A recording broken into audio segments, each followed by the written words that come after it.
Enter the early 1990s, and with it, some of my favorite superhero arcs of all time. We got Nightfall, Reign of Superman, Death of Superman. We got a new badass Batman. We got a new badass Superman boy guy. So it's only natural for Green Lantern, one of DC's biggest books back then, to get a similar upgrade. Coast City gets blown up in one of my favorite single issues that I've read. Seriously, I'm thinking of doing a video just all about that one and what made that issue so awesome. And with the destruction of the city comes Hal Jordan's unraveling, which leads him into the Emerald Twilight storyline, which is another controversial one, just to say the least. Remember, we're in the era of this. These ain't your daddy's comic books, fanboy. The DC Comics. We are trying so hard to be edgy that we wrap all the way back around into ridiculous, almost satire-like material. And that's where we get this piece of white bread. I'm only kidding, don't click away, Rayner fans, don't click away, I'm only kidding. I am happy to own Kyle's first appearance, as I think he's a pretty underappreciated character. I actually first found out about him from the Superman animated show, but I only really started to read him around the 2016 Green Lantern Corps book, which painted him in a pretty good light. He was the White Lantern in that, and then I think turned back the green. But yeah, he was pretty cool. And hey, if this guy is so well loved, he had to start somewhere cool, right? So I just want to say all of this is being written by Marz, who got on the series in 1990. So not too much Kyle in this one. Hal's still at the wheel. He's just mainly having a mental breakdown. So our first shot of Rayner is shirtless next to his girlfriend Alex, who looks like she's ready to get on the cover of Playboy March 1994 edition. I think this panel shows what her character is going to be all about, and that is one of the major major focuses of this video. How terrible her character is, and that it's not even her fault. As we're going to find out, she's not even really a character. She's the shining example of what not to do when creating women characters. This isn't a huge roast on Emerald Twilight. I mean, if you take it at face value, it's pretty fun, but more of a roast on what comes after it.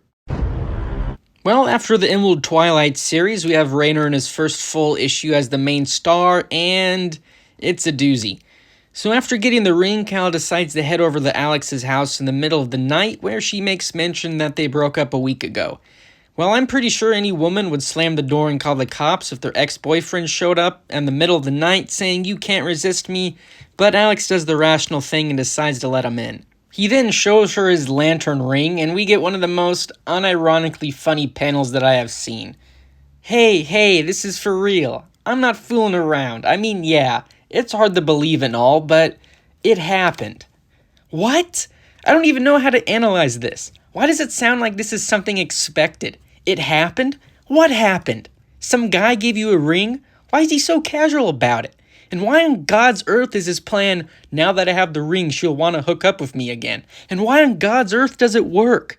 Not only does she get back together with him on the spot, he plans out a life for her and him, which involves her, and I am serious, making a living by taking pictures of him as Green Lantern. It takes her less than a moment of thinking to say yes. We are 9 out of 21 pages into this first issue. Blah blah, they wake up the next morning. Why the hell is Kyle sleeping nude on her couch? And Kyle goes off with Alex to start their picture-taking career, only to get stopped by something that looks like a Walmart brand predator. Kyle beats him, and this is a legit panel. Man, Alex is the best, worried about me and still snapping pictures. One day, people are gonna talk about Alexandria DeWitt in the same breath as, I don't even know those people, so that's probably not a good sign. I mean, I'm getting red flags everywhere. I don't think this is a healthy relationship, but, And we're back, and Alex is taking more pictures of Kyle. We are not just failing the Bechdel test, we are trying so hard to fail just to spite the professor. He gets pissy with her about taking so many pictures of him. My brother in Christ, you literally said you wanted this to be the rest of your life. And this is like, what, the next afternoon and you're already complaining? So then they start talking about what more Kyle could do with the ring. And the first thing he decides to do is form April 1994 Playboy cover. Why? It is physically impossible for Alex not to be sexualized in some way almost every single panel. Physically impossible, you are not going to get it. So then Mongol shows up because he's mad at Green Lantern for beating him, except that was actually Hal Jordan, so he kind of has a case of wrong guy syndrome. And that takes us to... Alright, so really not much here, but Superman shows up to save the day and remind us of some brand synergy. Here he is, here just to kick some ass on Mongol, and there's really nothing egregious about it, just kind of more of the same. Some alright Superman stuff, I'm just kind of really stretching it there though. Really all that Alex does is just cheerlead Kyle. I don't think there's a panel without her just saying his name. Kyle! Kyle! It's really weird, she's just there in the background cheering him on, narrating the fight. But this is the debut issue of everybody's favorite, the most iconic DC villain. Get out of here, Joker. It's not even close. Major Force. Who the hell designed this guy? He looks like Max Headroom's evil step-cousin. Here we are at Ground Zero. For people who don't know, this is going to be a great ride in the comic book Chernobyl. We see Kyle and Alex together doing the typical smoochy relationship stuff. Of course, getting Kyle to look like an actual gorilla. And of course, it's not a Green Lantern issue without them drawing her like she's a Playboy model. Honestly, at this point, I just gotta cut the jokes and go solely into explain and then rant mode. Because this is just so blatantly sexist. What happens next makes this the neckbeard equivalent of the Old Testament. This is their cringe Bible. Major Force commits home invasion and, prepare yourselves, brutally murders Alex by strangling her to death in her kitchen. Yep. And if that's not bad enough, oh no, Mr. Marz wasn't done yet. Kyle gets home from whatever weird-ass thing he was doing to find Alex mashed into the fridge. Okay, so there's a lot here, not even to mention the fact that right after Alex is killed, we already have a panel of a woman throwing themselves at Kyle's feet. This stuff got published by DC in 1994. Like, that's not so archaic that we go, oh, you know, they just didn't know any better. Yeah, Silence of the Lambs came out in 91. I'm not saying Alex had to be that developed like Clarice, but they knew how to write modern women characters.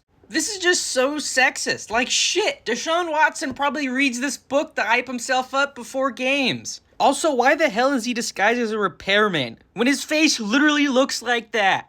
And Mr. Marz here seems very clueless about what he was actually writing. I can tell you Alex was a character destined to die from the moment she was first introduced in GL number 48. I created her with the intention of having her be murdered at the hands of Major Force. I took a lot of care in building her as a character because I wanted her to be liked and her death to mean something to the readers. Excuse me, sir? You took a lot of care in building her as a character? As a guy who reads words on a page and sometimes happens to write them too, I just gotta say you're delusional. Are you dying of dementia? You took a lot of care, my ass. Alex is so poorly done that I just feel bad for her. You know how sad that is? To mess up a character so badly that I don't hate them, I don't want them out of the story.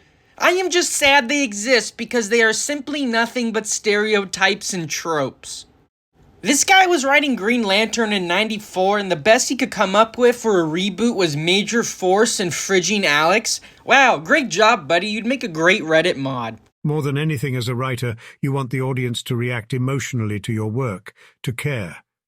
I wrote a villain committing a truly despicable deed. That doesn't mean I endorse or admire that behavior. I doubt Thomas Harris thinks of Hannibal Lecter as a positive role model either. Yeah, I'm reacting to it emotionally, you dumbass. It's not just the despicable deed. It's not just him killing her. It's her entire character. The only thing she had going for her was Kyle and getting killed. How does this guy not get that? Does he not get that the second he said, I created her with the intention of having her be murdered at the hands of Major Force, he had forever lost?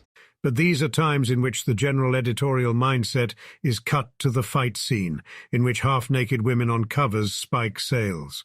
Publishers are unfortunately more concerned with survival than with sensitivity to women, and that's a shame. If we want to save our industry, maybe we should stop ignoring half the population as possible readers. That was in response to criticism from this issue. What made him write that? What planet is he living on that he thinks that's an okay response? What do you mean, cut to the fight scene? We spend half of Kyle's first full issue as Green Lantern in Alex's apartment talking about taking pictures and moving to New York, and when we finally fight, it's just some two action figures like clopping together. This became hugely controversial for obvious reasons, and in '99, Gail Simone, who you might know, decided to create a website called Women in Refrigerators that documented all the blatantly sexist things in comic books. And holy crap, is there tons and tons and tons of examples.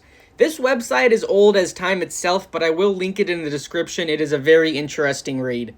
I own the Fridge issue, and a part of me wants to keep it locked up in what I call my Indiana Jones box, where I put all the crap I want to forget about in. Yes, it was 3 Jokers that made me start that box. How did you guess? And there's even more as we go on with the further issues in this series. And I was going to cover a couple in this episode, but there is just so much to be said about the Fridge issue, and so much can be said about even further examples that I will have to make a second part at some point. I just want to give a major thanks to everybody who's watched this far. I put a lot of time into this video, so if you could like it, if you could subscribe, there's going to be more like this content. I had a lot of fun doing this one, even though it kind of hurt my brain. Goodbye, everybody, and remember, do not stuff your women characters in fridges.